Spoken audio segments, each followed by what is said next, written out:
राजनांदगांव संस्कार धानी का हाल जानेंगे रिपोर्टर देवाशीष झा के साथ। सरगुजा के सियासत का हाल जानेंगे गोल्डी गजोरिया। बढ़ते हैं आगे, राजनांदगांव से खबर है, दूसरे चरण में मतदान यहां पर होने को है। ऐसे में लगातार कांग्रेस के कार्यकर्ता बीजेपी में शामिल हो रहे हैं। इसी क्रम में कुछ दिनों पहले कांग्रेस के असंगठित कामगार यूनियन और कर्मचारी यूनियन के प्रदेश अध्यक्ष आलोक पांडे ने भी कांग्रेस छोड़कर भाजपा का दामन थाम लिया है।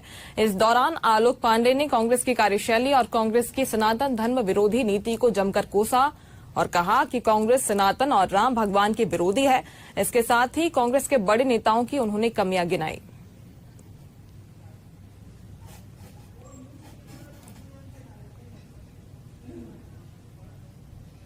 हमारे साथ पांडे जी भी हैं, हम उनसे बात करते हैं। पहले तो आप स्वागत है। बताइए, आप लोग इस पार्टी में भाजपा में आए हैं, उसका सबसे बड़ा कारण क्या तकलीफ महसूस हो रही थी यहाँ काम करने में?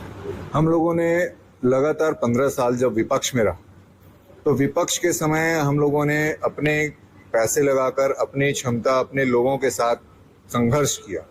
जेलों में हमने समय काटा और संघर्ष के पश्चात जब भूपेश बघेल जी अध्यक्ष बने तो उनके साथ हमने पद यात्रा की। सारे आंदोलनों में उन्होंने हमारा उपयोग किया। आपने राजधानी यहाँ भी संस्कार धानी में भी देखा होगा, हमने यहाँ भी किया था, राजनांदगांव में भी आंदोलन किया था। 20 से 25 हजार लोग, स्वयं भूपेश बघेल जी आए हमारे साथ बैठे। पर जब हमने अपनी अधिकार की बात की, हमने अपने लोगों के लिए, अपने कांग्रेस के कार्यकर्ताओं के लिए बात की, तब उन लोगों को छोड़ करके ये उद्योगपतियों से जो भ्रष्टाचारी थे उन लोगों को अपना सिंडिकेट बनाया। जैसे आप लोगों ने सुना ही होगा, जिनके ऊपर आरोप दर्ज हुए हैं, उसी तरीके से पूरे छत्तीसगढ़ में इन्होंने अपना सिंडिकेट बनाया। जो लोग काबिल थे उन लोगों को पद नहीं दिया और पीड़ित ही करते रहे, उन लोगों को अपमानित किया गया। यहाँ तक कि मुख्यमंत्री निवास में उनको घुसने तक भी नहीं दिया जाता था। और हम लोगों ने काफी इसके लिए संघर्ष किया। आम जन की भावनाओं की अपेक्षा में खरा न उतरना और कार्यकर्ताओं के साथ जो किया गया दुर्व्यवहार, जिन कार्यकर्ताओं ने इन्हें गढ़ा था, बुना था, बनाया था, उसका इन्होंने पूरी तरह से तिरस्कार किया, अपमान किया, जिसका फल परिणाम आपके सामने है। कार्यकर्ताओं के आशीर्वाद से बने थे, उन्हीं कार्यकर्ताओं के श्राप से ये कहीं की नहीं रहे और आगे भी कहीं की नहीं रहेंगे। अब कांग्रेस का भविष्य क्या होगा अगर ऐसे ही जो स्थिति है, लोग छोड़ रहे हैं लगातार? आज कोरबा में तरफ, जांजगीर तरफ भी उनके कहते चरणदास महंत जी का मेन आदमी पूर्व विधायक थे, उन्होंने भाजपा प्रवेश कर लिया। तो अब जिसमें नैतिकता होगी, सहृदयता होगी, सनातन के प्रति आस्था होगी, जो हिंदुत्व को मानता होगा, देश के संस्कार को मानता होगा, वो कांग्रेस में रह ही नहीं सकता। सब छोड़ के जाएंगे। कांग्रेस बहुसंख्यकों की विरोधी और अल्पसंख्यकों की तुष्टीकरण में उतर आई है। माननीय खड़गे जी के पुत्र ने जो प्रियंक ने कहा था, उसका भी स्टेटमेंट आपने सुना होगा। लगातार ये लोग जहां भी जाते हैं हिंदुओं का विरोध ही करते हैं।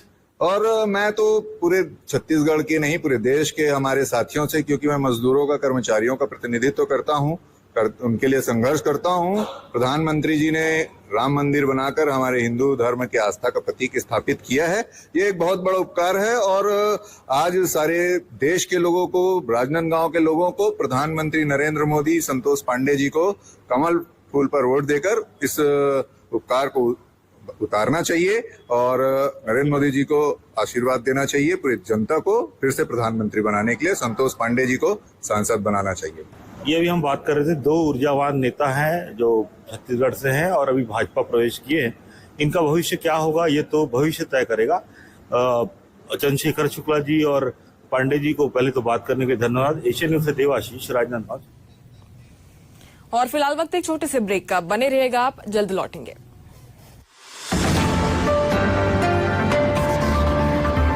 चंद्रशेखर शुक्ला जी और आलोक पांडे जी, पहले तो आप दोनों का स्वागत। हमारे साथ पांडे जी भी हैं, हम उनसे बात करते हैं।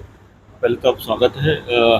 बताइए, आप लोग इस पार्टी में भाजपा में आए हैं, उसका सबसे बड़ा कारण क्या तकलीफ महसूस हो रही थी यहाँ काम करने में? हम लोगों ने लगातार 15 साल जब विपक्ष में रहा तो विपक्ष के समय हम लोगों ने अपने पैसे लगाकर अपनी क्षमता अपने लोगों के साथ संघर्ष किया। जेलों में हमने समय काटा और संघर्ष के पश्चात जब भूपेश बघेल जी अध्यक्ष बने तो उनके साथ हमने पद यात्रा की। सारे आंदोलनों में उन्होंने हमारा उपयोग किया। आपने राजधानी यहाँ भी संस्कारधानी में भी देखा होगा, हमने यहाँ भी किया था, राजनांदगांव में भी आंदोलन किया था।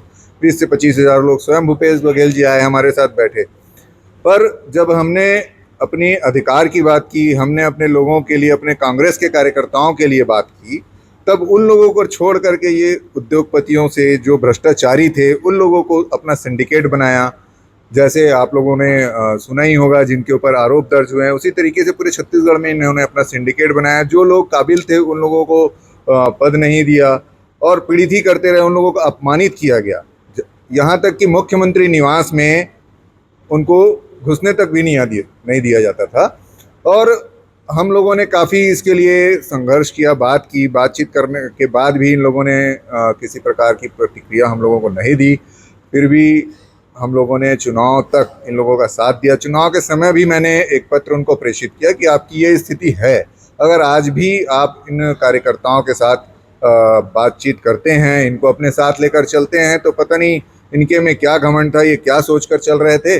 तो आज ये सरकार से भी जा रहे हैं। और हम लोगों ने तो पहले ही तय कर लिया था, और विधानसभा चुनाव के समय जैसे ही चुनाव हुआ, हम लोगों ने भारतीय जनता पार्टी के विचारधारा से प्रभावित भी थे। नरेंद्र मोदी जी के जो कार्य थे, जो धर्म के लिए, राष्ट्र हित के लिए वो काम कर रहे थे, उससे तो हम लोग प्रभावित थे ही।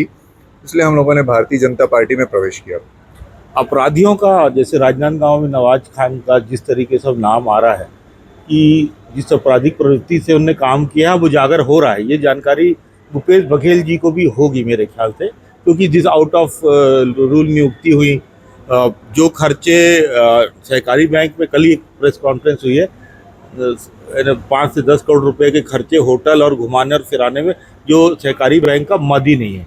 तो क्या ये जैसे नेक्सस जिनका था वो ज़्यादा भूपेश जी के करीब थे, ऐसा क्या आपको सोचना है? भूपेश बघेल जी शुरू से अपराधियों के बीच में रहने के आदी हैं। पाटन विधानसभा का चुनाव लड़ते थे, वे सार्वजनिक रूप से बोलते थे कि सट्टे वाले लोग ही सबसे ज़्यादा काम करते हैं। सबसे पहले मुख्यमंत्री बने तो उनके रिश्तेदारों ने पाटन विधानसभा में सट्टा चालू किया। उनके संरक्षण में महादेव ऐप चला, जो जग उजागर है। और नवाज खान हो, चाहे ढेबर हो, चाहे उनके पूरे छत्तीसगढ़ का एक सिंडिकेट आप देखिए, कोयले के मामले में हो, चाहे सट्टे के मामले में हो, शराब के मामले में हो, इन लोगों ने अपराधियों को एक पनाहगार बनाया।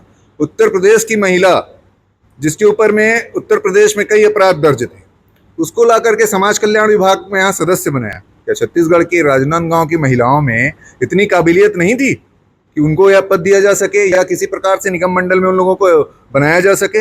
इन लोगों ने लाकर 3-3 बंगले दिए उनको। ये पीड़ा मन में हुई। इस पीड़ा को हमने जाहिर भी किया, परंतु शीर्ष नेतृत्व को भी हमने इस बात को बताया, पत्र भी लिखा, उनसे बात भी किया, उनसे मिलने भी गए, परंतु इसका कोई हम लोगों को फायदा नहीं हुआ। और इसके कारण ही हम लोग पीड़ित रहे और छोड़ दिया। सरकार जाने का कारण क्या मानते हैं आप? आम जन की भावनाओं की अपेक्षा में खरा न उतरना और कार्यकर्ताओं के साथ जो किया गया दुर्व्यवहार, जिन कार्यकर्ताओं ने इन्हें गढ़ा था, बुना था, बनाया था, उसका इन्होंने पूरी तरह से तिरस्कार किया, अपमान किया, जिसका फल परिणाम आपके सामने है। कार्यकर्ताओं के आशीर्वाद से बने थे, उन्हीं कार्यकर्ताओं के श्राप से ये कहीं की नहीं रहे और आगे भी कहीं की नहीं रहेंगे। अब कांग्रेस का भविष्य क्या होगा अगर ऐसे ही जो स्थिति है, लोग छोड़ रहे हैं लगातार? आज कोरबा में तरफ, जांजगीर तरफ भी उनके क्या बोलते हैं, चरणदास महंत जी का मेन आदमी, पूर्व विधायक थे, उन्होंने भाजपा प्रवेश कर लिया। तो अब ऐसे में नैतिकता होगी, सहृदयता होगी, सनातन के प्रति आस्था होगी, जो हिंदुत्व को मानता होगा, देश के संस्कार को मानता होगा, वो कांग्रेस में रह ही नहीं सकता। सब छोड़ के जाएंगे। कांग्रेस बहुसंख्यकों की विरोधी और अल्पसंख्यकों की तुष्टीकरण में उतर आई है। एक सवाल और है, जैसे गौरव वल्लभ ने प्रवेश किया, वो है ऊपर तरफ कांग्रेस की, क्या सच्चाई लगती है? माननीय खड़गे जी के पुत्र ने जो प्रियंक ने कहा था, उसका भी स्टेटमेंट आपने सुना होगा। लगातार ये लोग जहाँ भी जाते हैं हिंदुओं का विरोध ही करते हैं। और मैं तो पूरे छत्तीसगढ़ के नहीं, पूरे देश के हमारे साथियों से, क्योंकि मैं मजदूरों का, कर्मचारियों का प्रतिनिधित्व करता हूँ, उनके लिए संघर्ष करता हूँ। प्रधानमंत्री जी ने राम मंदिर बनाकर हमारे हिंदू धर्म की आस्था का प्रतीक स्थापित किया है।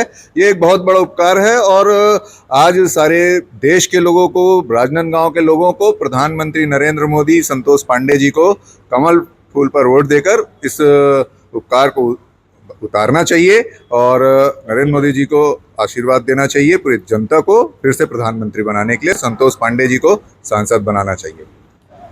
ये भी हम बात कर रहे थे, दो ऊर्जावान नेता हैं जो छत्तीसगढ़ से हैं और अभी भाजपा प्रवेश किए हैं। इनका भविष्य क्या होगा ये तो भविष्य तय करेगा। चंद्रशेखर शुक्ला जी और पांडे जी को पहले तो बात करने के लिए धन्यवाद। एशियन न्यूज़ से देवाशीष, राजनांदगांव, छत्तीसगढ़।